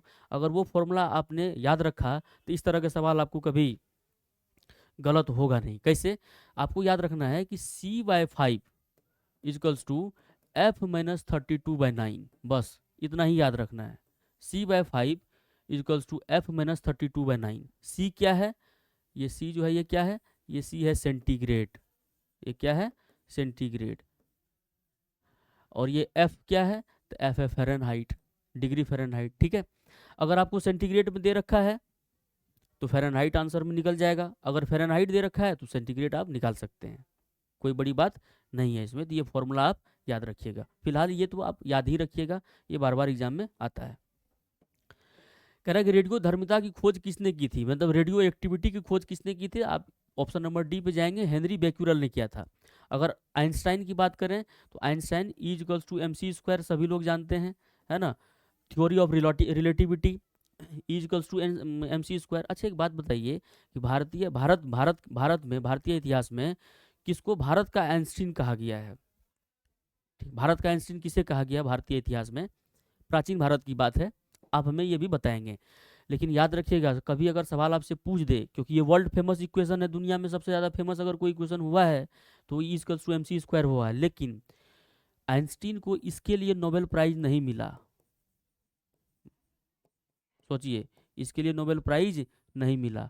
तो आइंस्टीन को नोबेल प्राइज मिला किसके लिए, तो फोटो इलेक्ट्रिक इफेक्ट के लिए। सवाल पूछता है भैया कि आइंस्टीन को किस क्षेत्र में यानी किस काम के लिए जो है नोबेल प्राइज मिला है, तो फोटो इलेक्ट्रिक इफेक्ट के लिए जो है, फोटो इलेक्ट्रिक इफेक्ट के लिए जो है इसको नोबेल प्राइज मिला था। किसको, आइंस्टीन साहब को। अगर रदरफोर्ड की बात करें तो अल्फा स्कैटरिंग मॉडल, आप जानते हैं alpha scattering model, gold file लिया इन्होंने, फाइल मतलब पतला चतरा होता है। उन्होंने फिर अल्फा रेज इन्होंने क्या किया, इंजेक्ट किया, और इन्होंने बताया था कि ज़्यादातर एटम्स जो हैं, रदरफोर्ड ने बताया था कि most part of the atom जो है, ज़्यादातर जो एटम्स का जो पार्ट है वो वैकेंट है, खाली है ना। और बीच में सेंटर में, एटम का सेंटर में कुछ ऐसा एक स्ट्रॉन्ग मास है जो कि हमारा जो अल्फा पार्टिकल है उसको वो क्या करता है, डेविएट करता है ना। तो अल्फा स्कैटरिंग मॉडल जो है उस किसको बोलते हैं, रदरफोर्ड को बोलते हैं। और इन्होंने न्यूक्लियस का, एटम के अंदर का जो न्यूक्लियस होता है, इनके बारे में बताया था। रोएंटिजेन जो है दोस्तों, इन्होंने एक्सरे का खोज किया था। किसका किया था, एक्सरे का खोज किया था। ठीक है, खोज क्या मतलब, बनाया था। आगे बढ़ते हैं। बनाया नहीं था दोस्तों, एक्सरे ऑलरेडी एक इलेक्ट्रोमैग्नेटिक वेव है, वो ऑलरेडी था, उन्होंने बताया। देखिए, समान ताप और दाब पर गैसों के समान आयतनों में अणुओं की संख्या समान होती है, यह क्या किस नियम के अनुसार होती है दोस्तों, ये अवोगाड्रो होता है। अब अवोगाड्रो सिस्टम, आप अवोगाड्रो नंबर जानते होंगे, इसको ए भी बोलते हैं। अवोगाड्रो नंबर क्या होता है, 6.022 इंटू 10⁻23। 6.023 भी यहाँ लिखा मिलेगा कहीं कहीं पे, तो वो आप कंफ्यूज ना कीजिए। 6.023 इंटू 10⁻23, ये 1 मोल के बराबर होता है, यानी 1 mole of anything, 1 mole of substance बोल देते हैं, 1 मोल ऑफ सब्सटेंस जो है वो बराबर होता है अवोगाड्रो नंबर, एवी नंबर का। अवोगाड्रो नंबर मतलब क्या, 6.022 इंटू 10⁻23 एटम्स या मोलिक्यूल्स, या इतना पैसा मान लो। और ये नंबर छोटा है क्या, इतना पैसा हो जाएगा तो बताओ यार, मज़ा ही आ जाना फिर। ठीक है, देखिए आदि वराह मंदिर का निर्माण किसने करवाया था, बताइए भाई साहब। आदि वराह मंदिर का निर्माण जो है किसने करवाया था। तो आदि वराह मंदिर का निर्माण दोस्तों कहाँ पे है, आदि वराह जो है इनका निर्माण कराए थे सिंह विष्णु ने। कौन कराए थे, सिंह विष्णु ने। सिंह विष्णु थे कौन, ये जो आपको दिख रहा है सिंह विष्णु, महेंद्र वर्मन, नरसिंह वर्मन द्वितीय, ये सभी जो हैं ये पल्लव वंश के राजा हैं। क्या हैं, पल्लव, पल्लव वंश, पल्लव वंश के शासक हैं। पल्लव वंश के शासक हैं ये सभी। पल्लव वंश कहाँ पे, तमिलनाडु का। पल्लव वंश के शासक हैं, तो पल्लव वंश कहाँ का, दक्षिण भारत तमिलनाडु के शासक थे। अगर आपसे पूछे कि पल्लव वंश का राजधानी कहाँ था, तो कांची में था, जिसको कांचीपुरम भी कहते हैं। कांची या फिर कांचीपुरम इनका राजधानी था। और पल्लव वंश का संस्थापक कौन थे, तो यही सिंह विष्णु साहब थे। इन्होंने आदि वराह मंदिर का निर्माण करवाया था। यहाँ पे आपको दिख रहा होगा महेंद्र वर्मन। महेंद्र वर्मन इन्होंने एक रचना की थी, इससे सवाल बड़ा एग्जाम में पूछा गया है, तो आप लिख लीजिएगा कि मत विलास प्रहसन, मत विलास, मत विलास प्रहसन की रचना जो है, मत विलास प्रहसन की रचना किसने किया था, महेंद्र वर्मन ने किया था। किसने किया था, महेंद्र वर्मन ने किया था। ठीक है, ये नरसिंह वर्मन जो है दोस्तों, द्वितीय जो दूसरा जो है, इन्होंने इन्होंने राजा सिंह की उपाधि धारण की थी। राजा सिंह की उपाधि धारण की थी। इसके बारे में एक इंपॉर्टेंट बात बताता हूँ, प्रीवियस ईयर का मोस्ट रिपीटेड क्वेश्चंस, क्या कि जब भारत में अरबों का आक्रमण हुआ, अरब, अरब साहेब है, अरबों का आक्रमण हुआ, तो दक्षिण भारत में कौन राजा था, ये सवाल पूछा गया है। तो जब भारत में अरब का आक्रमण हुआ था दोस्तों, तो उस समय पल्लव वंश के जो शासक थे वो थे नरसिंह वर्मन द्वितीय। और आपको पता है कि भारत में अरब का आक्रमण कब हुआ था, तो 712 ईस्वी में। कौन, मोहम्मद बिन कासिम। 712 ईस्वी में मोहम्मद बिन कासिम, इन्होंने अटैक किया था कश्मीर में, एक ब्राह्मण राजा था दाहिर, उसके ऊपर में। तो जब अरब का आक्रमण हुआ था, यानी मोहम्मद बिन कासिम ने 712 ईस्वी में जब अटैक किया था, तो पल्लव वंश का राजा कौन था, नरसिंह वर्मन द्वितीय। इन्होंने राजा सिंह की उपाधि धारण की थी। मतलब राजा सिंह मतलब राजाओं में सिंह जैसा राजा, आगम प्रिय, शास्त्रों का ज्ञानी, और शंकर भक्त, तीनों याद रखिएगा, राजा सिंह, आगम प्रिय और शंकर भक्त, तीनों उपाधि इन्होंने धारण किया था। ये अप्पर जो आपको दिख रहा है ना दोस्तों, ये अप्पर एक तमिल संत हैं। अप्पर क्या है, तमिल संत हैं। इनके बारे में भी बताऊँ आपको। अप्पर जो है दोस्तों ये तमिल संत हैं।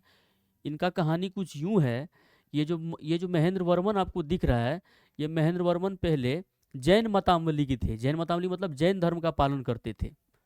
ठीक है, जैन धर्म को मानते थे। कौन, महेंद्र वर्मन। और यही संत के प्रभाव में आकर के, यही संत के प्रभाव में आकर के इन्होंने शैव धर्म में कन्वर्ट हो गया। शैव मतलब जो भगवान शंकर के उपासना करते हैं। ठीक है, तो ये हमारा जीके जीएस के 20 प्रश्न आपका कंप्लीट हुआ। आइए अब 10 प्रश्न बहुत जल्दी में, रफ्तार में, एक स्मार्ट तरीके से समझते हैं गणित के प्रश्नों को कैसे सॉल्व करते हैं।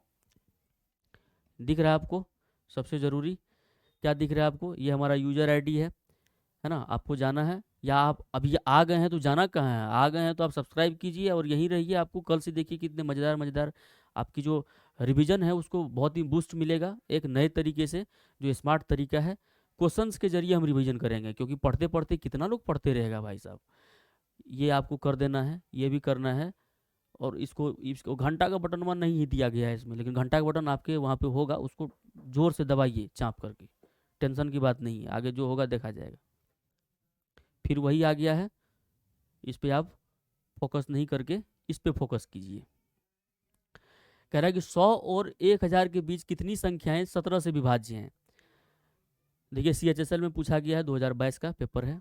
आसान सवाल है, बहुत आसान है। इसमें ये मतलब पूछा गया है, इसका मतलब ये नहीं कि 30 मार्क वाली सवाल है। ये आसान सवाल है। इसको करेंगे कि 100 और 1000 के बीच में, देखिए ये शब्द को देखिए, बीच, बीच, बीच जब आ गया, इसका मतलब ना तो हमको 100 को इंक्लूड करना है और ना तो 1000 को इंक्लूड करना है। ये दोनों के बीच में जो भी आएगा ना उसको लेना है, जो 17 से विभाज्य है। इसको बनाने का मेथड ये है दोस्तों, या तो आप अर्थमेटिक प्रोग्रेशन से बनाएं, एपी से।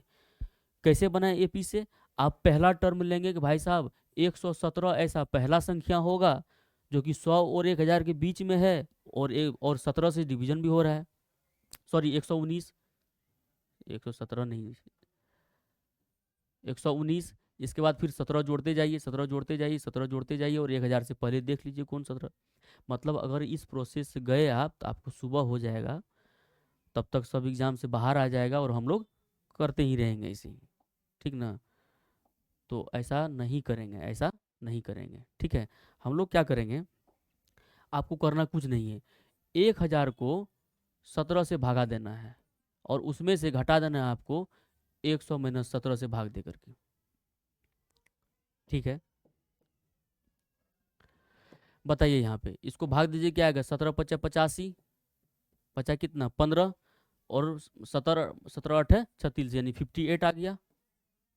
रिमाइंडर नहीं लिखना है, मतलब जितना जितने में एग्जैक्ट कट जाए वो माइनस लगा देना है आपको। और यह कितना कितना आएगा, 17 पचा 85, मतलब 58 में 5 चला गया, आंसर कितना बचा 53, ऑप्शन नंबर बी। तो अर्थमेटिक प्रोग्रेशन इसमें यूज नहीं करना है ना, वरना सुबह हो जाएगा और हम लोग एग्जाम में बैठले रहेंगे। अगला प्रश्न देखिए, देखिए ये सवाल सीजीएल का है, और लंबा चौड़ा आपको परसेंटेज भी जो दिख रहा होगा बड़ी खतरनाक ढंग से दिख रहा होगा।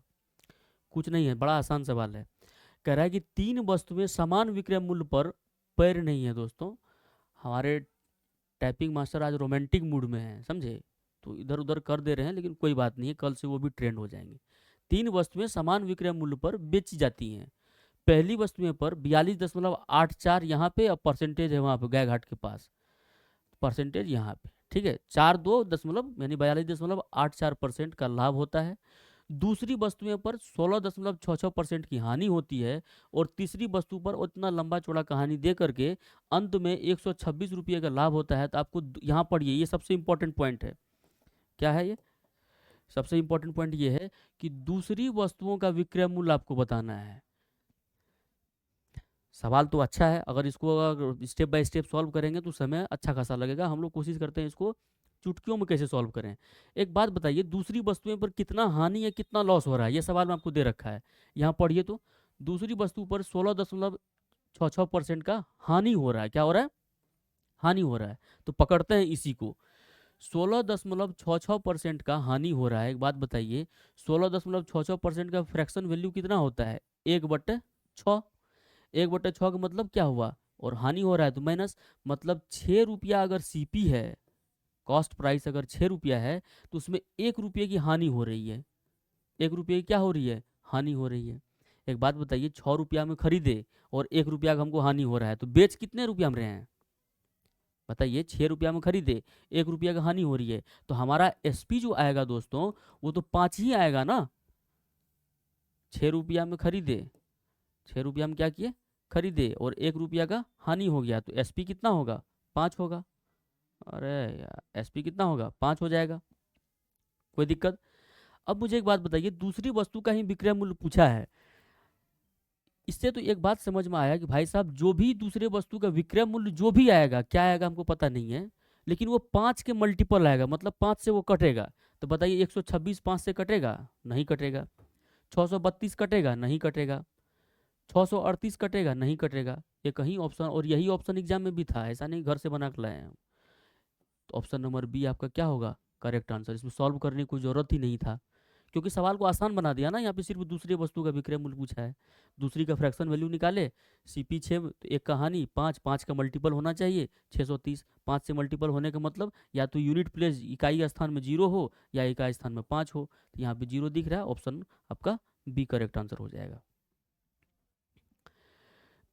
देखिए सवाल में कहता है कि बी ए से 20% अधिक कुशल है। टाइम एंड वर्क में एक बात याद रखिएगा दोस्तों, कि इफिशियंसी इनटू टाइम जो होता है, इफिशियंसी इनटू टाइम जो होता है दोस्तों, वो क्या होता है, वर्क डन होता है। बस यही फॉर्मूला है, इफिशियंसी इनटू टाइम जो होता है वो क्या होता है, वर्क डन होता है। कह रहा है कि बी ए से अधिक कुशल है, ठीक है। ए ने कार्य करना शुरू किया और एक्स दिनों के लिए कार्य किया, फिर ए को बी से बदल दिया गया। बी शेष कार्य को x+8 दिनों में पूरा करता है। ए और बी द्वारा किए गए कार्य का अनुपात 2:3 है। देखिए कार्य का अनुपात यहाँ लिखिए, वर्क का अनुपात जो है किसके किसके बीच में, ए और बी के बीच में वर्क का जो अनुपात है दोस्तों वो कितना है, 2:3। 2:3 वर्क का अनुपात कितना है, 2:3। अगर मैं आपसे पूछूं कि इफिशियंसी का अनुपात निकाल सकते हैं आप यहाँ सवालों से, तो कहोगे हाँ निकाल सकते हैं। कह रहा है कि बी ए से 20% अधिक दक्ष है, मतलब कुशल है। 20% का मतलब क्या हुआ, 1/5। यानी ए अगर 5 यूनिट काम करता है, इफिशियंसी एक अगर 5 यूनिट है, तो इसमें से एक ज़्यादा है, किसका, बी का। तो ए की इफिशियंसी अगर 5 हम माने, तो बी की इफिशियंसी कितनी हो जाएगी, ए की इफिशियंसी अगर 5 है तो बी की इफिशियंसी कितनी हो जाएगी, 6 हो जाएगी। अब यहाँ से हमें एक बात बताइए, यहाँ से आप हमें एक बात बताइए क्या, अरे एक यहाँ से एक बात बताइए क्या, कि वर्क आपको पता है 2:3, इफिशियंसी आपको पता है 5:6। क्या यहाँ से आप हमें टाइम का रेशियो बता सकते हैं, कहोगे हाँ बता सकते हैं। कैसे, तो फॉर्मूला होता है efficiency into time. Efficiency into time क्या होता है, वर्क डन। आपको वर्क पता है, इफिशियंसी भी पता है, टाइम निकालने के लिए क्या करेंगे, वर्क डन बट्टा इफिशियंसी।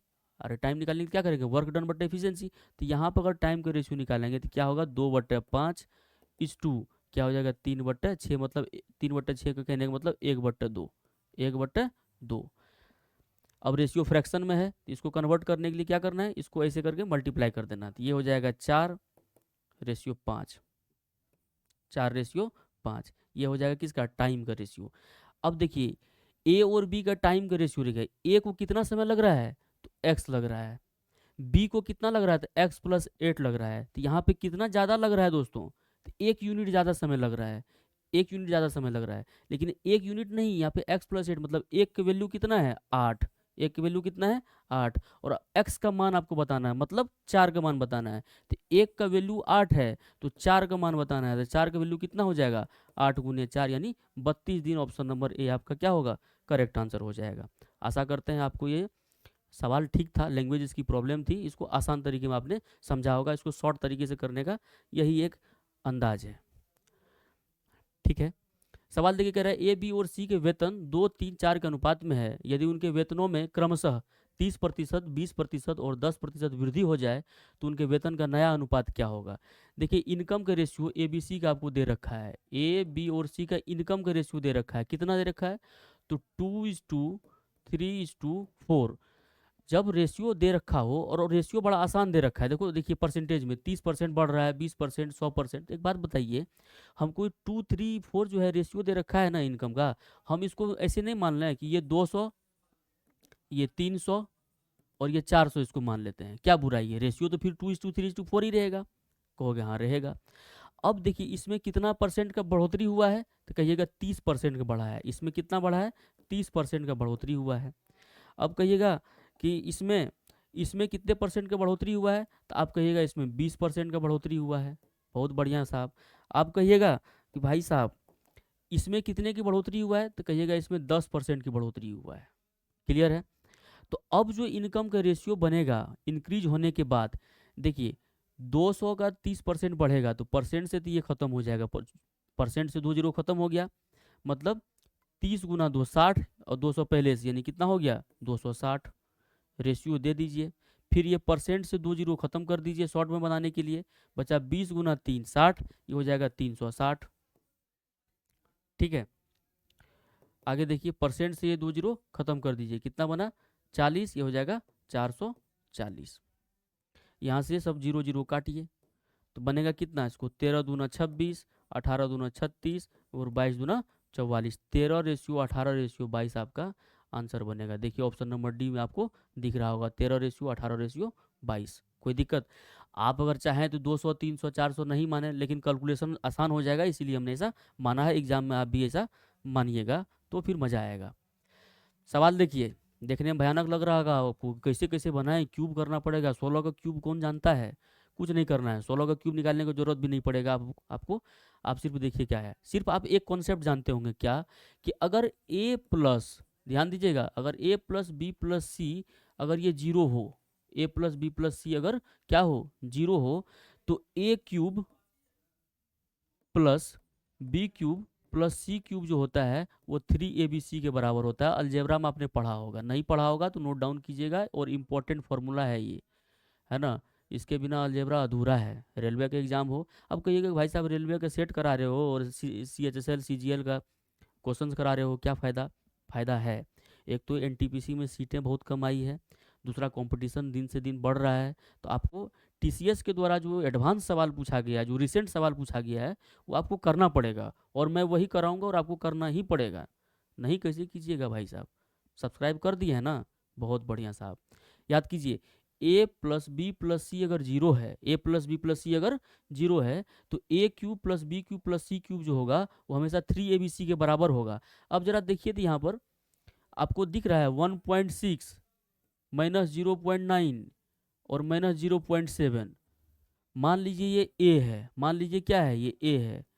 इतना लिखना नहीं है, मैं तो समझाने के लिए कर रहा हूँ, आप तो तुरंत पकड़ लीजिएगा।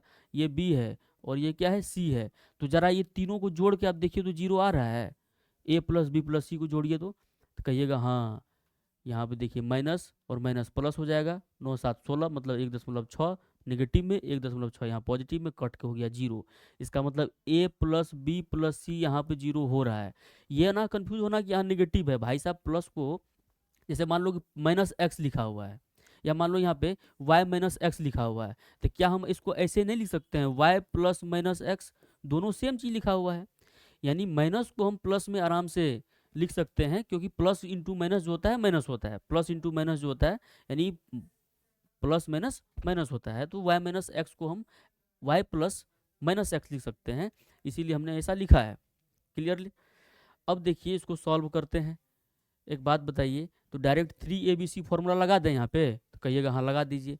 तो 3 गुना ए कितना है 1.6, बी कितना है 0.9 नेगेटिव में, और सी कितना है माइनस 0.7। क्या है, हम इसको सॉल्व करेंगे? देखिए ऑप्शन जरा देखिए तो। एक बात बताइए, जब ये सबको गुना करेंगे तो एक माइनस आपको यहाँ दिख रहा है, एक माइनस आपको यहाँ दिख रहा है। गुना में जब दो माइनस रहेगा तो ऑब्वियस सी बात है कि पॉजिटिव बन जाएगा। तो नेगेटिव जितना भी ऑप्शन दिख रहा है आपको, उसको काहे ने डिलीट कर देते हैं इतना देर से? अगर कह रहे हैं आपको कि डिलीट कर दीजिए, आप मान ही नहीं रहे हैं। इसको डिलीट कीजिए, नेगेटिव नहीं आएगा, इसको भी डिलीट कीजिए, काम खत्म हो गया। काम क्या हो गया? खत्म हो गया। ऑप्शन हमें लग रहा है क्या होगा, आप ही बताइए। ऑप्शन नंबर ए आपका करेक्ट आंसर होगा यहाँ पे, क्योंकि 3 डिजिट के बाद जो है पॉइंट लगेगा, 3 डिजिट के बाद। क्योंकि देखिए यहाँ पे 1.6 है, इसको ये 3 को भूल जाइए आप। 1.6 है, 0.9 है और गुना 0.7 है। हम मान लेते हैं गुना करने के बाद कुछ भी आया, लंद फंद देवानंद कुछ भी आया यहाँ पे, तो क्या ये जो दशमलव लगेगा 3 डिजिट के बाद ही दशमलव लगेगा जी? तो हाँ लगेगा। एक ही ऑप्शन आपको दिख रहा है, पूरा सॉल्व करने की कोई जरूरत नहीं। आंसर निकाले, खटाखट आगे बढ़ गए।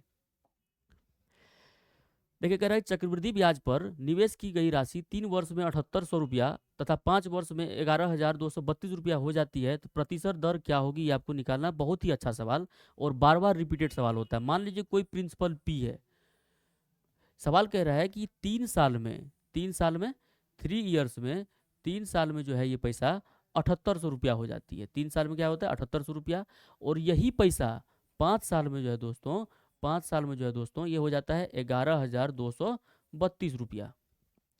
आप क्या कीजिए, इसको रेट निकालना है आपको, तो आप क्या कीजिए, सबसे बढ़िया है कि इसका आप रेशियो ले लीजिए। उससे पहले मुझे एक बात बताइए, यहाँ से यहाँ तक का जो आपको दिख रहा है, ये जो गैप दिख रहा है, ये गैप दिख रहा है, ये कितने साल का है? तो कहिएगा ये 2 साल का गैप है।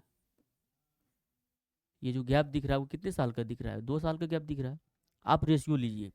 जब रेशियो लीजिएगा दोस्तों, इसको काटिएगा, 78 से काटिए तो ये 100 आएगा, 100 और इस टू, इसको 78 से काटिएगा तो आएगा आपका 144। ठीक है, कितना आएगा 144 आएगा ही आएगा, परफेक्ट है ना? तो 2 साल का आपका ये रेशियो आ गया। अगर आपको चक्रवृद्धि ब्याज में 2 साल से 1 साल आना रहता है तो आप जानते हैं, आप फॉर 1 ईयर, 1 साल के लिए अगर आपको निकालना है तो आप क्या करते हैं, रूट अंडर लेते हैं। तो रूट अंडर 100 और रेशियो रूट अंडर 144। तो रूट अंडर 100 कितना हो जाएगा 10, यानी ये हो जाएगा 12। तो आप देखिए 10 से 12 हुआ, कितना का बढ़ोतरी हुआ? 2 का। रेट निकालना ना हमें, रेट परसेंट। तो 10 से 12 हुआ, यानी 2 का इंक्रीमेंट हुआ कितने पे? तो कहिएगा 10 पे हुआ। परसेंट निकालना है हमको, तो 100 से क्या करना पड़ेगा, गुना करना पड़ेगा। आप काटिएगा, कितना आएगा 10 गुना 20%। ऑप्शन नंबर बी आपका क्या होगा, करेक्ट आंसर हो जाएगा। कोई दिक्कत नहीं, बढ़ते हैं अगले प्रश्न की ओर। कह रहा है एक माँ और उसकी बेटी की वर्तमान आयु का अनुपात 7:1 है। 5 वर्ष बाद यह अनुपात 4:1 हो जाएगा। उनकी वर्तमान आयु में अंतर ज्ञात करना है। एक कॉन्सेप्ट आप समझिए, आप हालांकि जानते होंगे, अगर नहीं जानते होंगे तो आप सीख लीजिए, अगर जान रहे हैं तो आपका रिवीजन हो जाएगा। कैसे? मान लीजिए कि ये एक लड़का है, इसका नाम क्या रखें? इसका नाम रख देते हैं लफंदर। लफंदर नाम का एक लड़का है, लफंदर नाम का ये लड़का है, ठीक है। और एक लड़की है, इसका नाम रख देते हैं ब्यूटी। ये लड़की है, इसका नाम है ब्यूटी, ठीक है। सपोज कीजिए, आप मान लीजिए कि आज आज की बात कर रहे हैं, प्रेजेंट एज में आज आज मान लीजिए ये लड़का का उम्र है 65 साल। कहोगे लड़का है ही, अरे मानने में क्या जाता है, 65 साल ये लड़का की उम्र है, और ये लड़की की उम्र है 72 साल, ठीक है।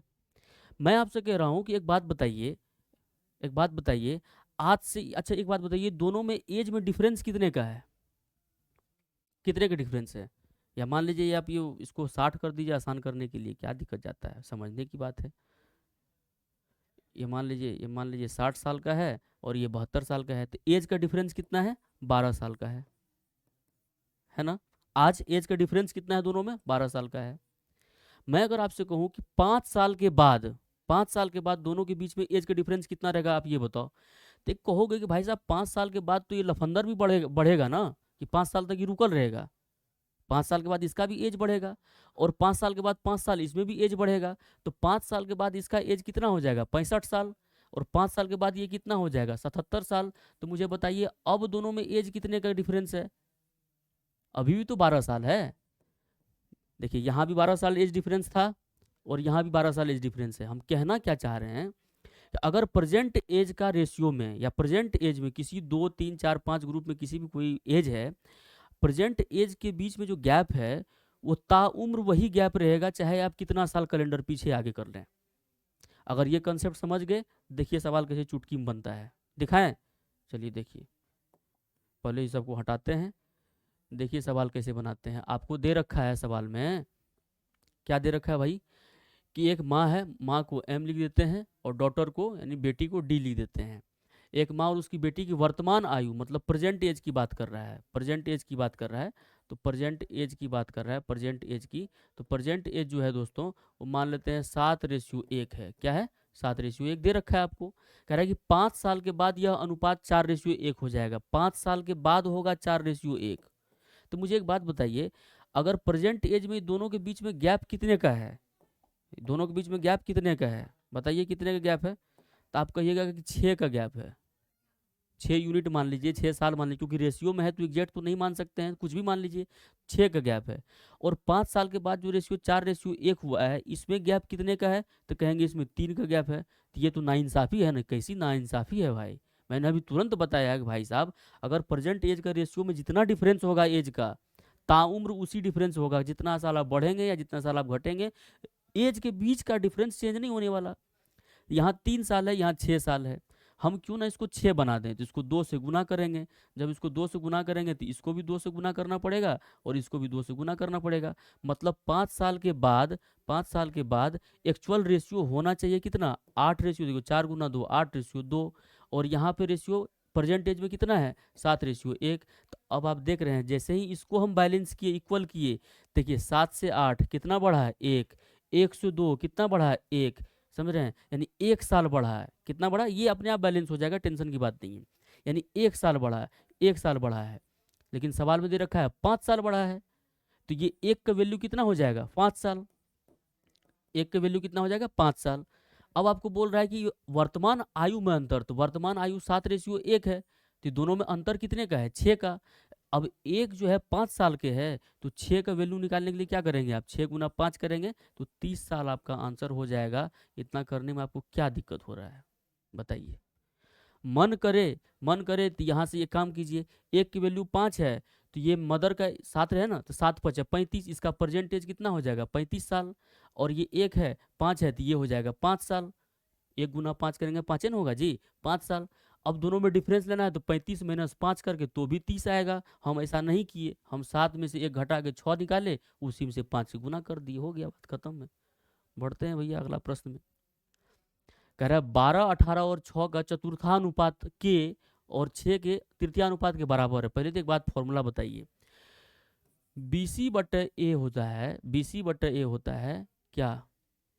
BC/A होता है फोर्थ प्रोपोर्शनल यानी चतुर्थानुपात। अगर नहीं याद है तो याद करने की जरूरत भी नहीं है इसको, ठीक है।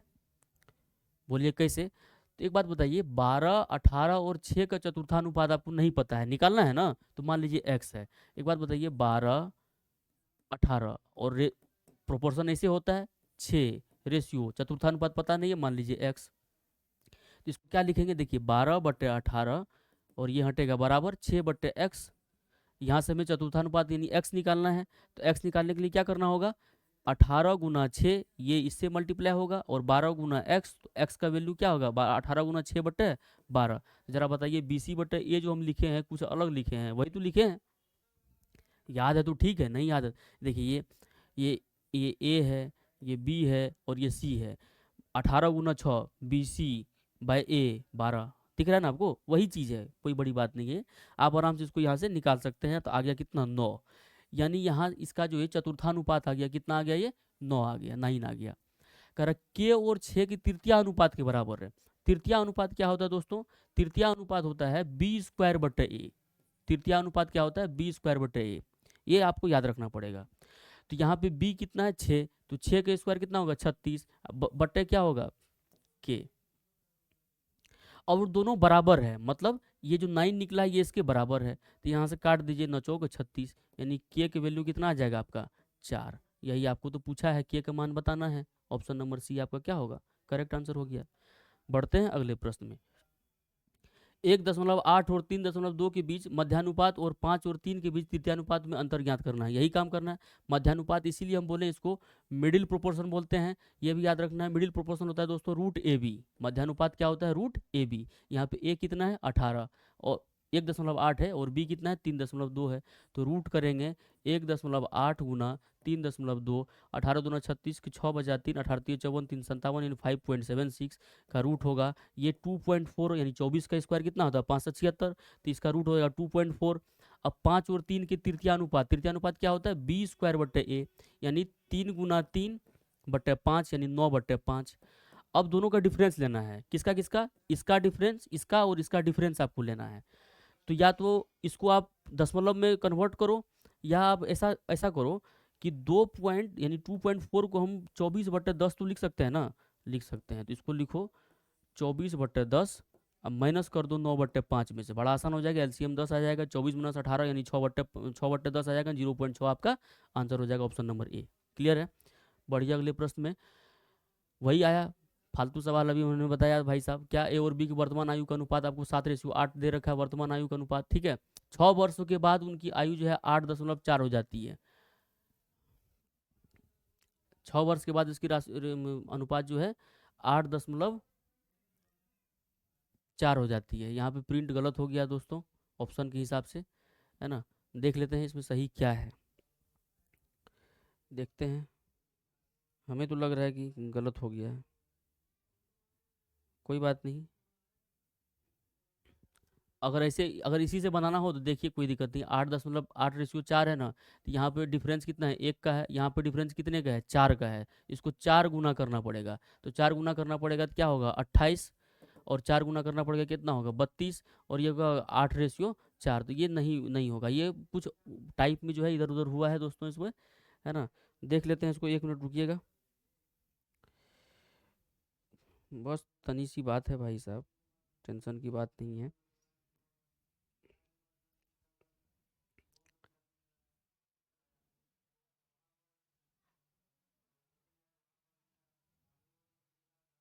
8:9 है दोस्तों यहाँ पे, है ना। 8:9 कर लीजिएगा, 8:9, तब तो आसान हो गया। 8:9 होगा और आपका बड़े आसानी से यहाँ पे बन जाएगा। ये तो और सिंपल हो गया। प्रेजेंट एज कितना है, 7:8, वरना आंसर नहीं आता ना, ऑप्शन में मैच नहीं करता, इसीलिए हमने देख रखा।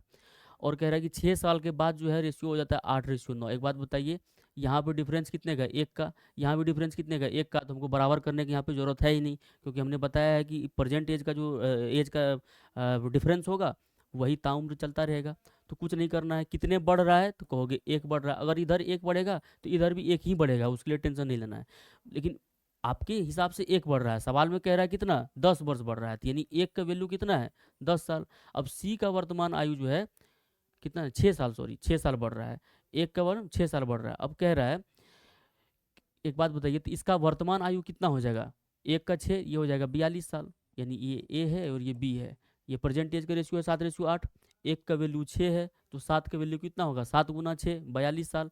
सवाल में कह रहा है सी जो है ना, ए से 10 साल बड़ा है, तो ए का उम्र 42 साल है। अब इससे 10 साल बड़ा है कौन? सी। तो 10 साल इसमें जोड़ दीजिए। जब 10 साल जोड़िएगा तो यहाँ पे कितना आ जाएगा? 52 साल आ जाएगा। 52, यहाँ पे 62 लिखा गया है, आप थोड़ा चेंज कीजिएगा, यहाँ पे 52 हो जाएगा। ऑप्शन नंबर बी आपका करेक्ट आंसर हो गया। तो ये हमारा आज का कहानी ख़त्म हुआ है, आपके सामने में है, थोड़ा ध्यान दीजिएगा। पहला वीडियो था, अगर कुछ गलत हो गया होगा तो आप ये समझिएगा कि अभी एक्सपीरियंस ले रहे हैं, हमारे साथ साथ पढ़ रहे हैं, मेहनत कर रहे हैं। यहाँ पे कोई टीचर है नहीं दोस्तों, आराम से सब दोस्त मिल करके पढ़ेंगे लिखेंगे। आपका सपोर्ट, आपका प्यार, आपका आशीर्वाद मिलता ही रहेगा। आप जो भी कुछ कहना चाहते हैं आप हमें कमेंट बॉक्स में ज़रूर बताइएगा। और टेलीग्राम चैनल को ज्वाइन कीजिएगा, चैनल को सब्सक्राइब कीजिएगा।